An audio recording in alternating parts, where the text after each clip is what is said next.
Selanjutnya kita ke penggunaan teorema Pitagoras. Penggunaan teorema Pitagoras itu banyak digunakan pada kehidupan sehari-hari, pada kehidupan di sekeliling kita. Nah, yang pertama itu bisa digunakan untuk menghitung jarak dua titik. Kita bisa menentukan jarak titik pada sistem koordinat, mengecek kesikuan benda dengan menggunakan teorema Pitagoras. Pada bangun ruang, misalnya dengan menggunakan teorema Pitagoras pula, kita dapat menentukan panjang diagonal sisi dan panjang diagonal ruang.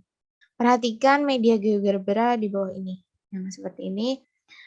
Setiap ruas garis yang tidak sejajar dengan sumbu X maupun sumbu Y adalah hipotenusa dari segitiga siku-siku dari dua sisi yang sejajar dengan sumbu X dan sumbu Y. Sehingga kalian dapat menentukan jarak dua titik pada segitiga Kartesius dengan menggunakan teorema Pitagoras. Nah, jadi kita lihat nih. Garis hipotenusa itu yang mana sih? Kita pencet.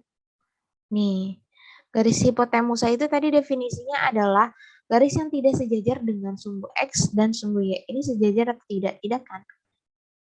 Garis yang hipotenusa itu pokoknya tidak sejajar dengan sumbu X dan sumbu Y.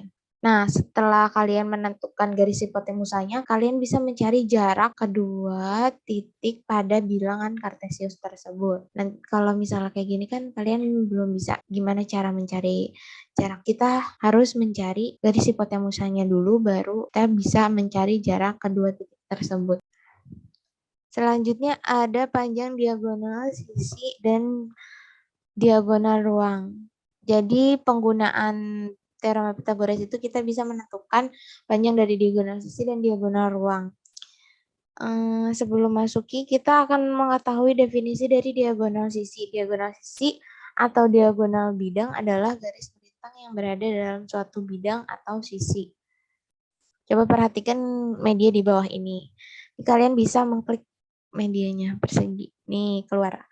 Kalau persegi itu kayak gini dengan diagonal sisinya yang ini nih. Diagonal sisi persegi itu ada garis AC dan garis BD. Oke, selanjutnya kalau di persegi panjang yang mana sih diagonalnya? Nah, kita bisa lihat diagonal sisi persegi panjang yaitu yang GEG dan HFH. Jadi diagonal itu yang saling melintang, garis yang melintang berada di dalam suatu bidang atau sisi. Jadi nih, garisnya melintang. Selanjutnya ada diagonal ruang. Definisi dari diagonal ruang adalah garis yang menghubungkan dua titik berhadapan yang tidak sebidang. Diagonal ruang ini terdapat dalam bangun ruang. Coba kita lihat medianya untuk memvisualisasikan gimana sih diagonal ruang itu. Bisa membandingkan diagonal sisi dan diagonal ruang. Yang pertama kita coba diagonal sisi dulu. Nih. Diagonal sisi itu dia tuh ada di sisi-sisi. Ini berarti ada garis CE. FC itu termasuk diagonal sisi, HC, AC itu termasuk diagonal sisi. Dan yang lainnya ini bisa HA, HF, pokoknya yang ada di sisi-sisinya, tidak ada di dalam ruangannya. Coba kita ke diagonal ruang. Kita matiin dulu yang diagonal sisinya. Kalian bisa ngeklik ini ya untuk mengetahui. Nah, ini diagonal ruang itu ada di dalam ruang, berarti garis yang melintangnya ada di dalam ruangan tersebut. Ini berarti masuk EC dan juga FD, yang kalau yang lain ada HB sama GA, itu termasuk diagonal ruang. Semoga kalian memahaminya ya. Sekarang kita coba contoh soalnya.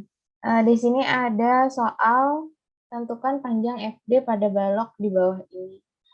Jadi panjang FD ini yang ini sama aja kayak dia itu diagonal ruang. Sekarang gimana cara mencarinya? Langkah yang pertama yaitu karena untuk mencari diagonal ruang ini enggak, kan kalau mencari diagonal ini susah ya.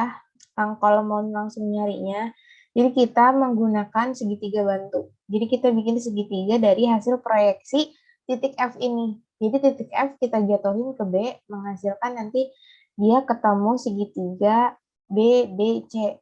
Seperti gambar di bawah ini.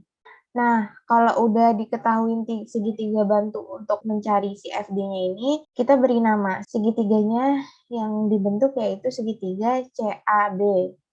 Seperti ini dengan siku-siku di titik A. Setelah itu si titik CB ini kita beri nama X. Jadi X ini yang bakal kita cari terlebih dahulu. Dengan menggunakan teorema Pitagoras, kita masukkan angka-angkanya. Tadi udah diketahuin bahwa sisi-sisi yang lainnya tinggal dijumlahin kuadrat dari sisi-sisi yang lainnya. Berarti ini 8 kuadrat ditambah dengan 6 kuadrat menghasilkan 100. Jadi 100 diakarin jadi X-nya yaitu 10. Setelah kita mendapatkan X-nya, kita kembali ke gambar segitiga yang pertama, yaitu yang terdapat garis FB-nya. Berarti segitiga yang terbentuk itu FBD dengan panjang FB dan BD itu sama, yaitu 10. Terus kalau kayak gini berarti kan ini tadi sama kayak penjelasan yang segitiga sama kaki siku-siku, karena panjangnya ini sama. Berarti kalau mau cara cepetnya tinggal ditambahin akar 2 saja. Nah, kalau misalnya mau nyari manualnya seperti dengan menggunakan rumus teorema Pitagoras, tinggal dimasukin ke rumusnya aja. Berarti nanti 10 kuadrat ditambah 10 kuadrat yaitu 200, terus diakarin jadi 10 akar 2. Kayak gitu. Semoga dari contoh ini kalian bisa mengerti bagaimana cara mencari diagonal ruang.